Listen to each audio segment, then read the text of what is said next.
Por la señal de la Santa Cruz de nuestros enemigos, líbranos, Señor Dios nuestro, en el nombre del Padre, del Hijo y del Espíritu Santo. Amén. Señor mío y Dios mío, creo firmemente que estás aquí, que me ves, que me oyes. Te adoro con profunda reverencia. Te pido perdón de mis pecados y gracia para hacer con fruto este rato de oración. Madre mía Inmaculada, San José, mi Padre y Señor, Ángel de mi guarda, interceded por mí.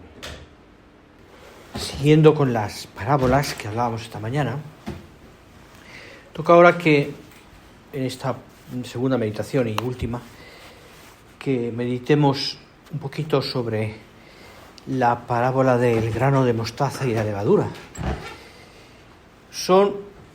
Esta en concreto podríamos llamarla como una parábola de la esperanza, es decir, de cómo lo que parece pequeño, el grano de mostaza, la levadura, por una parte hace que aquello florezca, vaya adelante, ¿no? La levadura, que aquello se convierta de verdad en pan, o el grano de mostaza, que es tan pequeño, pero que a pesar de ser pequeño, luego crece y da muchos frutos, y sobre todo también da sombra, que hoy día es lo más preciado, ¿no? Concretamente, buscar una sombra, ¿no? Y bueno, pues es una manera también de expresar, ¿no? También el deseo de estar bien, ¿no? De buscar algo donde me pueda refugiar en Dios, Dios me da el incremento, y por tanto eso el Señor me hace que una cosa tan pequeñita, de poca importancia, dé un fruto abundante o tenga de sabor a todo un alimento, ¿no? Y es la gracia de Dios, en el fondo, ¿no? La gracia de Dios que hace fecundar la vida de entrega. Como dice nuestro Padre en Forja, dice: no te preocupes si tu labor ahora parece estéril. Cuando la siembra es de santidad, no se pierde, otros recogerán el fruto. Nos quedamos siempre con el otro recogerán el fruto. Bueno, ¿y por qué no yo, no?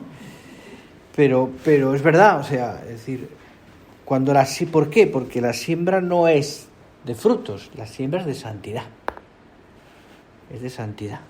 Y cuando la siembra es de santidad, nada se pierde. Y esto es algo que yo creo que todos hemos comprobado, porque aparece después de una manera u otra la santidad, o aparece de una manera u otra todo lo que hemos hecho.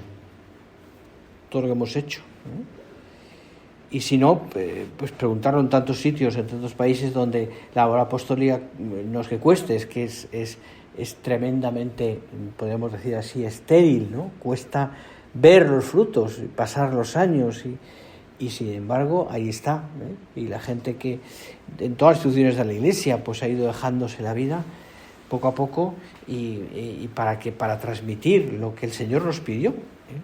En el fondo, toda la evangelización de la Iglesia y todo lo que significa también en el caso nuestro, ¿no? Toda la expansión de la obra y del espíritu de la obra, una cosa concreta, como así podemos hablar de todas las instituciones de la Iglesia, en el fondo es proclamar lo que Cristo vino a decirnos, ¿eh? Estamos transmitiendo a los demás lo que el Señor nos quiso decir.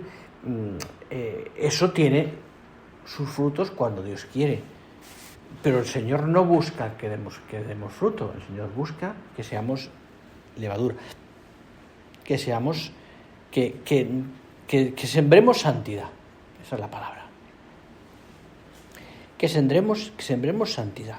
Y yo creo que esto es algo que tenemos que meternos en la cabeza, ¿no? Porque a veces nos cuesta, pienso, nos cuesta, ¿no? Y a mí el primero, ¿no? Pues no ver los frutos de los que uno, o ver que cosas que estaban más o menos funcionando, pues de pronto se vienen abajo. Pues lo ha pasado a nuestro Padre tantas veces, ¿verdad? O que no acaban bueno. ¿Pero por qué? Porque yo tengo que pensar, si lo que el Señor me está pidiendo a mí es que yo siembre santidad, que siembre amor, que siembre pues eso, ¿no? Es decir, mi propia vida, mi entrega, ¿no? Es decir, mi entrega, ¿no? Y entonces uno empieza a darse cuenta realmente cuando uno entra en esta dinámica, estos parámetros distintos, no tanto de búsqueda de cosas de ver los frutos, que el Señor muchas veces nos da también el poder ver esos frutos, o sea, tampoco, aunque a veces nos pueda parecer estéril, pero entonces uno entra en una dinámica distinta, que es donde va entendiendo más su propia vida, en el sentido de que uno va dando cuenta, pues realmente de lo que hace valiosa nuestra vida y lo que hace realmente que valga la pena vivir tantas cosas como el Señor nos pone delante, o que nosotros también experimentamos, y que no tengamos con una mentalidad, o que rechacemos una mentalidad que podemos tener a veces interior, me refiero. También depende mucho el modo de expresarlo, el modo de ser, el temperamento de cada persona, ¿no? Como de fracaso, o una mentalidad también como de queja de cuánto cuestan las cosas,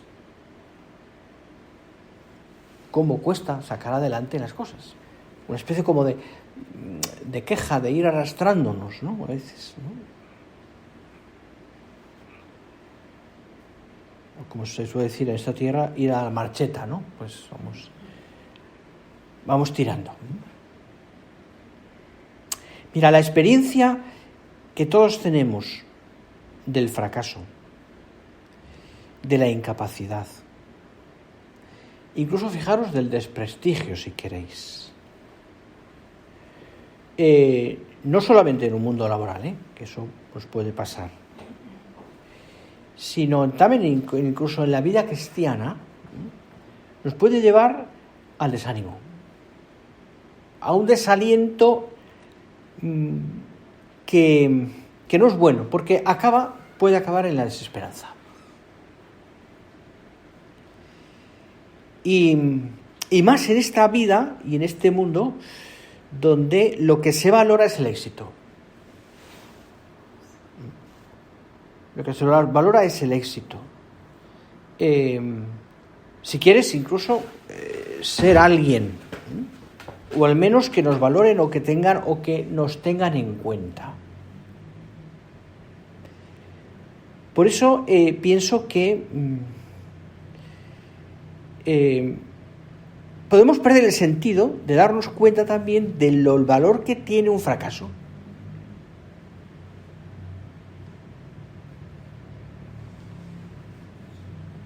El valor que tiene un fracaso.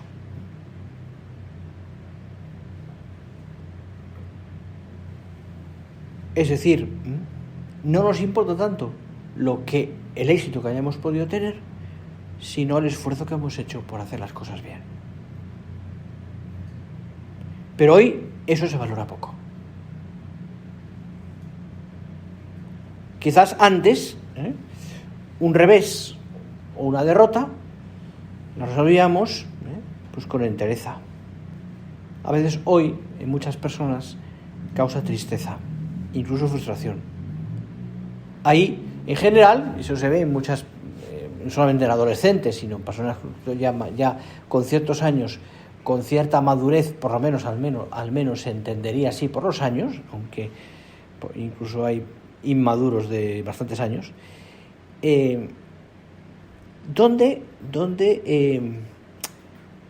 donde se nota eso, o sea, una falta de madurez que lleva a no aceptar desengaños, fracasos, derrotas, etcétera, etcétera. Y la pregunta es, si realmente queremos sembrar santidad y saber cuál es la directriz, el norte concreto de nuestra vida y por tanto no perderlo nunca, si eso lo entendemos bien, entenderemos también que lo que nos importa es lo que decía San Pablo, que debemos vivir siempre alegres en la esperanza.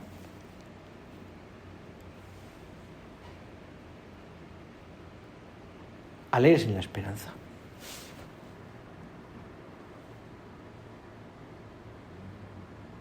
Haz, Señor, decía el Padre en una carta, que desde la fe en tu amor vivamos cada día con un amor siempre nuevo, en una alegre esperanza. Desde la fe en tu amor vivamos siempre cada día con un amor siempre nuevo, en una alegre esperanza, aunque a veces la desesperanza esté ahí. La esperanza cristiana, decía concretamente el Papa Francisco hablando de esto, la esperanza cristiana es sólida, por eso no decepciona. No está fundada sobre el que nosotros podemos hacer o ser, fundada sobre lo que nosotros podemos hacer o ser, y tampoco sobre lo que nosotros podemos creer.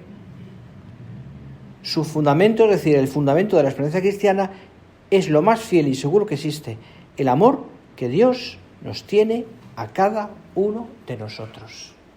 Fijaros lo que dice el Papa, eso es lo más seguro que existe.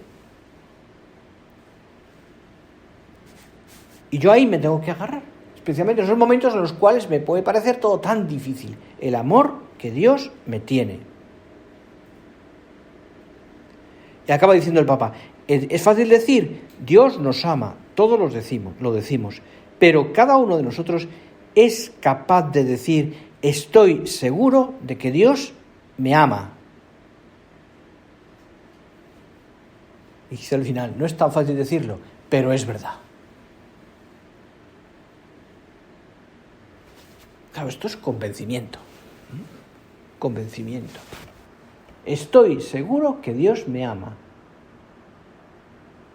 Pero no es, insisto, no es una frase solo, es que es verdad. Es que es verdad. Aunque tenga, no sé, aunque pase la vida en un hospital, ya me entendéis. Aunque mis limitaciones cada vez sean mayores.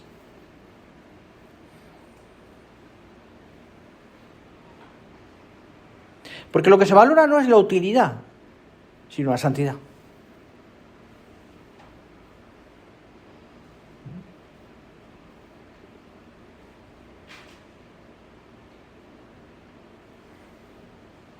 La santidad.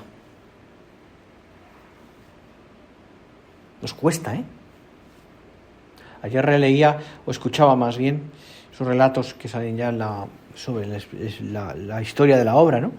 Y va recogiendo pues los primeros de la obra, cómo van conociendo al fundador, a nuestro padre, y cómo van incorporándose a la obra, ¿no? Pues los primerísimos, ¿no? Y las primerísimas. Y entonces ahí habla concretamente de aquella mujer, María Ignacia García Escobar, que en su libro, en el libro que se escribió sobre ella, que son pequeños apuntes que hizo una persona que ya murió, pues ahí se recogen algunas cosas que ella había escrito en su agenda, ¿no? O que se conservaban.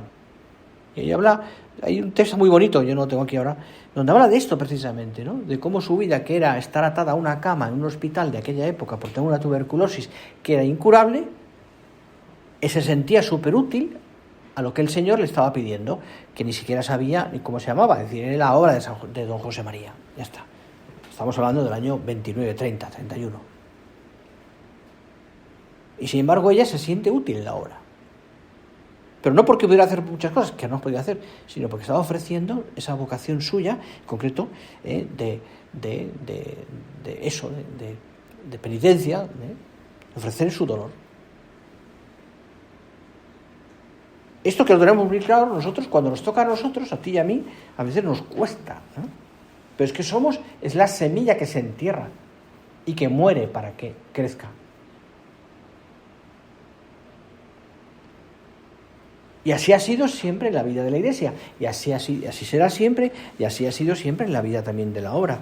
Y esto es como el Señor nos llama a ti y a mí una gran esperanza, es decir, que relativiza esa gran esperanza, que relativiza todas aquellas esperanzas o todas aquellas, las demás, entre comillas, esperanzas o decepciones. Nosotros necesitamos tener esperanzas, dice concretamente el Papa Benedicto XVI en aquella buena, tan magnífica encíclica sobre la esperanza, Spesalvi, ¿no? Sí, decía el Papa, ¿no?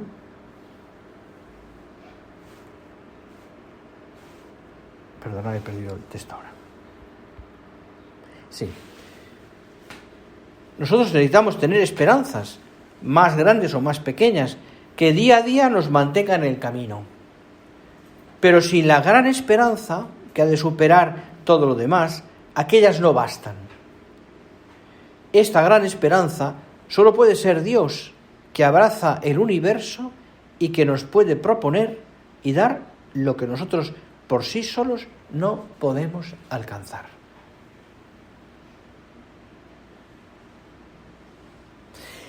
Entender esto y aplicarlo a nuestra vida, a mí me parece que nos hace muy felices.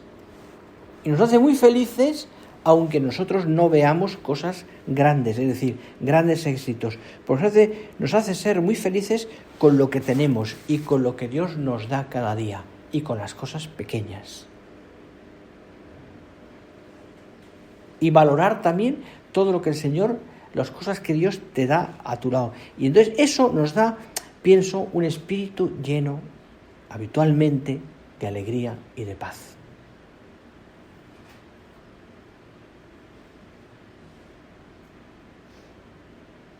Se entiende en el contexto de la cruz como trono de salvación. Para unos es fracaso, pero en ella vencemos. En ella vencemos.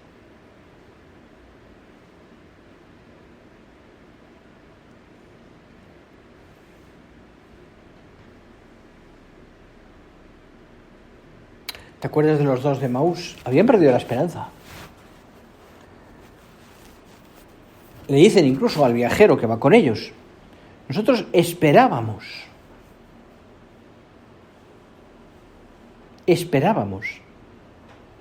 pero no le han visto. Esperábamos, pero no le han visto. Y no sabían que estaba con ellos, que caminaba con ellos. Claro, evidentemente cuando el viajero aquel les va contando y les explica las Escrituras y les va abriendo un futuro apasionante, les cambia el corazón y la mentalidad. Es como cuando nuestro padre, San José María, explicaba a aquellas primeras y primeros lo que sería realmente la obra, ¿no? Y la labor que a través de ellos y de ellas se podía hacer. Y cuentan algunos de ellos que cuando les abría un panorama de un futuro espectacular, de cosas que se podían hacer, de países donde llegar, de obras que empezar, les daba vértigo, porque eran muy poquitos y no tenían medios. Pero todo eso se hacía no porque tuvieran medios o porque tuvieran capacidad humana, sino porque Él estaba con nosotros. Porque camina Jesús con nosotros, porque está a nuestro lado. Y esto es lo importante, que sepamos que estamos convencidos de que Dios me quiere, que está a mi lado. No solamente lo veo, sino que lo sé y lo vivo. Y lo sé y lo vivo. Y entonces suena aquel: soñad y os quedaréis cortos. Claro. Soñad y os quedaréis cortos. Pero uno sueña con cosas que el Señor nos puede dar, que nos parecen imposibles, pero que con el tiempo y con la gracia de Dios se hacen posibles. Si somos grano de mostaza que se entrega, que se sacrifica. Con Cristo, dice San Pablo en los Gálatas, carta a los Gálatas, estoy crucificado, vivo, pero ya no vivo yo, sino que Cristo vive en mí. Y la vida que vivo ahora en la carne la vivo en la fe del Hijo de Dios, que me amó y se entregó a sí mismo por mí. Es decir, Cristo ha muerto por mí, ha resucitado y desde el cielo ha enviado en mi corazón el Espíritu Santo, que me transforma. De alguna manera, yo soy consciente de que he sido tocado por el amor de Dios, que me ha transformado. Y que mi vida, por tanto, empieza a intuir y a entender qué significa tener esperanza.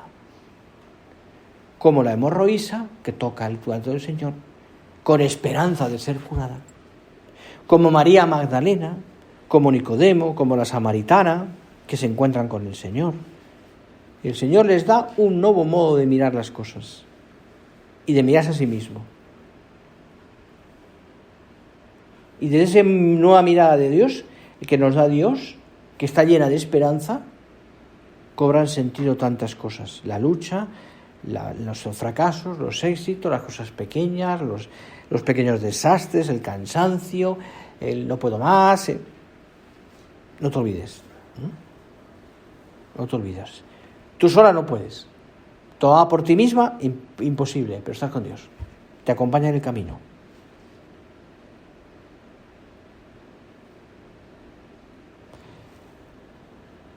Evidentemente, hay que dejarse mirar por Cristo.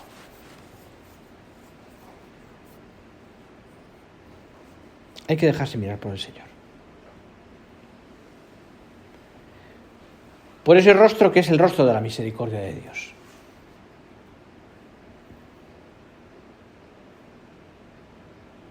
Que nos ama personalmente. Tú, decía el Papa, ¿has sentido alguna vez en ti esta mirada del amor infinito, que más allá de todos tus pecados, limitaciones y fracasos, continúa fiándose de ti y mirando tu existencia con esperanza?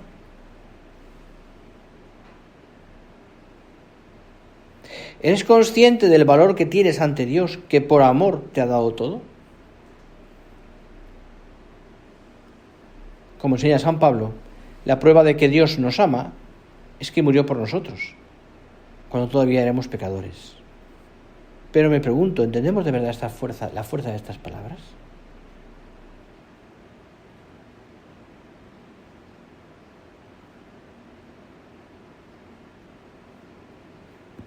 ¿Tengo fe en eso?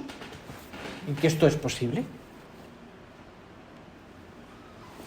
Y por tanto, mueve tanto a mí, me tiene que mover tanto la vida de oración, la vida contemplativa. No es poca cosa,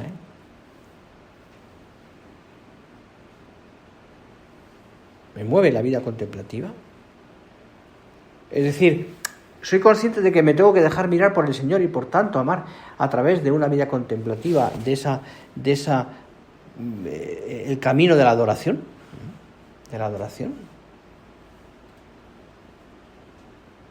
Dejarse mirar, parece sencillo, ¿verdad? Y a veces no lo es tanto.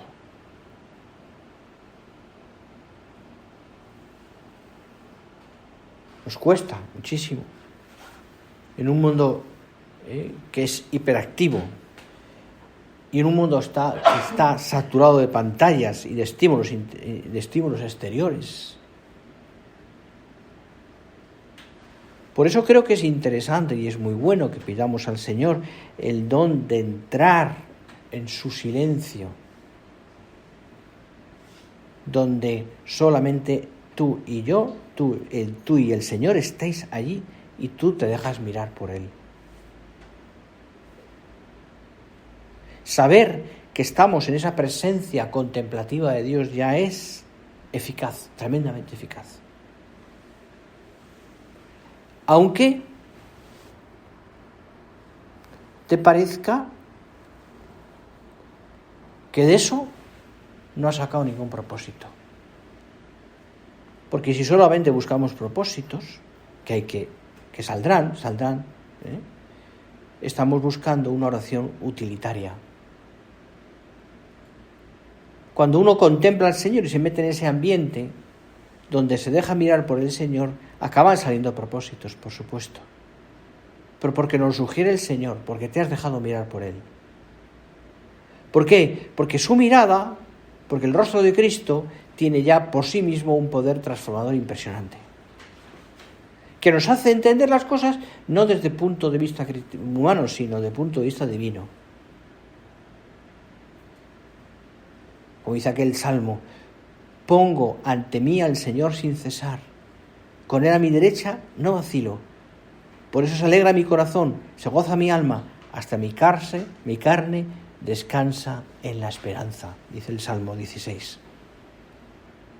Se goza mi alma. No acabo buscando una oración simplemente utilitaria, llena de propósitos que saldrán, insisto, sino una oración contemplativa. Entonces entro en esa dinámica distinta donde Dios es esperanza.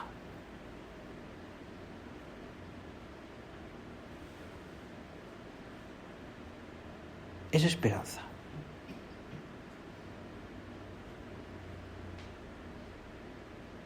El rostro de Cristo resucitado, el rostro de Cristo crucificado, por supuesto. Qué bien comprendía esto y cómo lo expresa de una manera maravillosa nuestro Padre, San José María. Te conozco, decía en su oración perfectamente, poniendo en boca del Señor. Antes de morir he podido ver todas tus debilidades y bajezas, todas tus caídas y traiciones. Y conociéndote tan bien, tal como eres, he juzgado que vale la pena dar la vida por ti.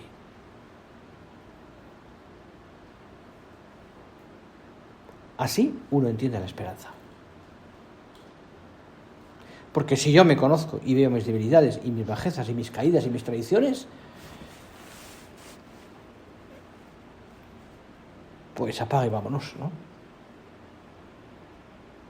No, el Señor te dice además, te conozco tal como eres. Y mi conclusión es que vale la pena dar la vida por ti.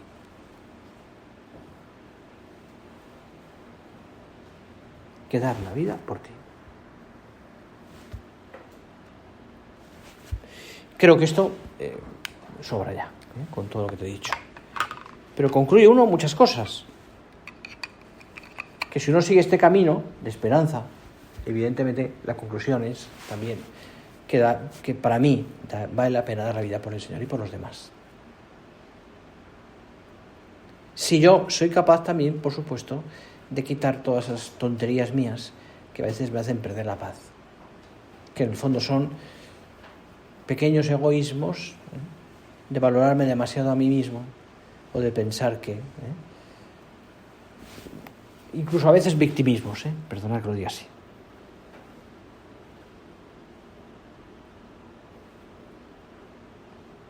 Vamos a pedirle al Señor todo esto. Ya acabamos la oración. Cosas, pero ya es la hora. Y se lo pedimos pues poniendo como intercesora a nuestra Madre Santa María, como siempre. Porque María nos enseña, es esperanza nuestra, nos enseña también a valorar las cosas que Dios nos da. Una de las cosas que más llama la atención de la Virgen, ¿no? Lógicamente, la sencillez. Y el corazón dulcísimo suyo, cómo amaba, y la sencillez también.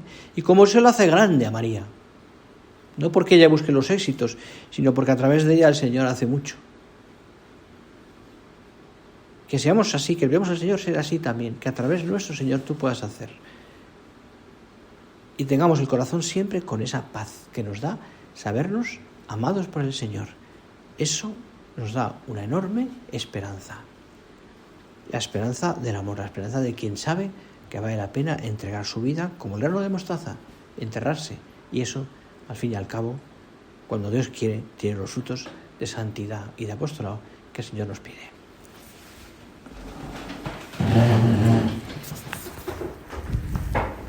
Te doy gracias, Dios mío, por los buenos propósitos, afectos e inspiraciones que me has comunicado en esta meditación. Te pido ayuda para ponerlos por obra.